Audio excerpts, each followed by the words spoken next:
Bersama kami di Hidup Sehat, dan tadi kita sudah menyimak informasi mengenai bahan kimia yang berbahaya bagi tubuh seperti ada karbon monoksida, kemudian juga ada pestisida, dan tadi ada ikorin nih dok. Ikorin itu terkandung di perabotan dapur nggak sih dok? Dan itu berbahaya nggak sih? Ya, berbahaya, termasuk untuk pembersih kan, dan terutama dari uapnya ya. Uapnya ini ketika kita menggunakan zat itu, kalau tidak memakai masker misalnya, kemudian di ruang tertutup, ya ini yang akan menimbulkan bahkan ya cukup serius kalau punya asma misalnya antara lainnya. Bisa sesek gitu ya dok ya.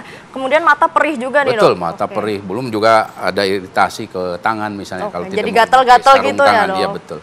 Tadi juga disinggung yang monoksida tuh. Ini kan beberapa hari atau minggu belakangan ini saya lihat di medsos kita ada yang pengantin, katanya salah satunya yang meninggal ya, wafat. Nah, ini harus hati-hati ya, apalagi kalau menyimpan gas ya, jangan sampai menyimpan gas kamar mandi untuk pengheater itu, pemanas di dalam kamar mandi, apalagi nggak ada ventilasinya. Ini berbahaya karena bisa.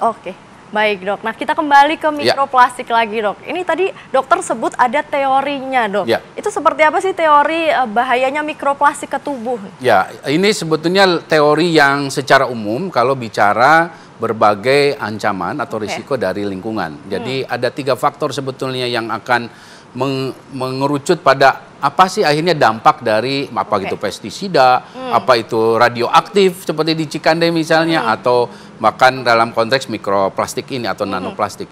Pertama itu akan bergantung pada tipe hazardnya. Hazard itu adalah risiko atau ancamannya, apakah itu radioaktif, apakah itu pestisida atau macam-macam itu, ya termasuk mikroplastik tadi. Kemudian kedua itu exposure-nya. Exposure itu paparan. Jadi berapa lama, seberapa banyak, seberapa berat ya dok? Seberapa berat itu yang akan menentukan dampak cepat atau disebut akut atau kronis gitu. Nah, ketiga baru vulnerability atau kerentanan dari manusianya. Jadi bagaimana dia hidup sehatnya, imunitas juga ya dok ya? Imunitasnya, terus bagaimana tindakan dia setelah terpapar itu akan juga berpengaruh. Jadi 3 itu yang harus kita perhatikan untuk memastikan apa dampak dari satu potensi hazard satu. Baik dok. Nah, sesuai janji kita tadi, kita akan menjawab pertanyaan netizen yang sudah komentar di Instagram. Ini ada beberapa pertanyaan yang menarik nih dok.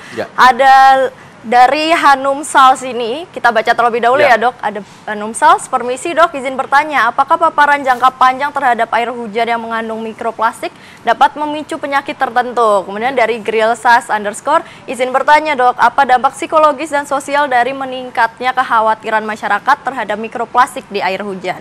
Dari Yopanel _ izin bertanya dok, apakah ada cara untuk menghilangkan air yang terkontaminasi mikroplastik, misalkan di tangan atau di benda, sebaiknya cara menghilangkan kandungannya bagaimana dok? Dan dari AFFHNRRI _ izin bertanya, apakah masyarakat masih menganggap air hujan bersih untuk digunakan sehari-hari meski berpotensi mengandung mikroplastik? Nah, ini bagus nih dok.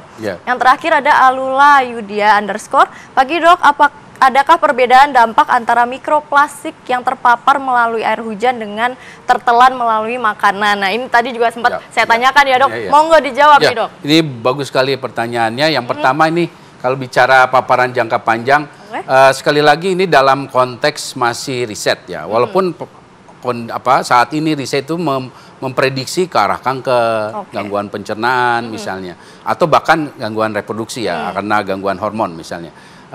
Tapi itu sekali lagi masih dalam kerangka teoritis dan gitu masih berjalan risetnya. Kedua dari grill saya tadi Hanum ya, terima kasih pertanyaan bagus. Dampak psikologis dan juga sosial tentu ada, orang jadi panik. Nah, makanya peran kita di sini dengan TV One dengan pesan kesehatan ini adalah jangan mudah panik kalau ada berita ini, dicerna, di-sharing, cari informasi, termasuk dari acara kita saat ini kita luruskan. Sering membaca juga. Betul. Jadi ini masih panjang dan tergantung 3 teori ya yang tadi saya sebutkan itu. Kemudian kalau cara menghilangkan yang dari air ya yang terkontaminasi ini di tangan atau di benda ya dicuci saja dengan air mengalir ya, kemudian sabun, atau kalau sudah kehujanan ya mandi keramas tadi. Kemudian bajunya ya segera dicuci, jangan ditunda. Males ya, jangan ditunda. Karena kalau dia tadinya kehujanan ada mikroplastik, dan niat bukan hanya mikroplastik kan, ada juga polutan lain. Nah itu nanti dia jadi debu. Ketika dia kering jadi debu ya terhirup. Jadi yang paling baik adalah dicuci bersih. Kemudian nah masalahnya kalau air hujan bersih dari apa menyebutnya saya agak susah. Jadi harus dibedakan. Mungkin air hujan 30 tahun, 50 tahun lalu dengan 100 tahun dengan sekarang itu berbeda. Bukan hanya karena ada kandungan mikroplastiknya yang ya bisa kecil, bisa besar tergantung daerahnya juga. Juga ada polutannya kan di situ. Jadi kalau mau menampung air ya boleh kalau untuk tanaman. Tapi kalau untuk dikonsumsi karena misalnya susah air harus difiltrasi lagi. Tapi itu aman ya kalau difiltrasi. Dan terakhir, yang terakhir dok, perbedaan dampak ya air hujan dan tetelan makanan kembali seberapa banyak. Di teori yang tadi saya sampaikan eksposurnya sebanyak apa sih kan nggak mungkin juga apa ya kan dari ukurannya juga kecil, jadi nggak usah terlalu khawatir selama makanan itu kita bersihkan ya, kita cuci, kita pilih juga makanan yang baik ya, kemudian juga tentu ya minimalisir juga tempatnya. Jadi kalau bicara mikroplastik memang banyaknya di dapur ya, di dapur itu maksudnya dari tempat yang masaknya, termasuk jangan-jangan yang buat menggorengnya juga ada dari bahan plastik. Talenan gitu ya dok ya. Nah dokter setelah ini boleh nih kasih tips ke kami supaya terhindar dari paparan mikroplastik, dan kalaupun sudah terpapar apa nih yang harus kita lakukan. Tapi dokter setelah ini jangan dijawab dulu karena kita harus jeda, kita akan kembali sesaat lagi.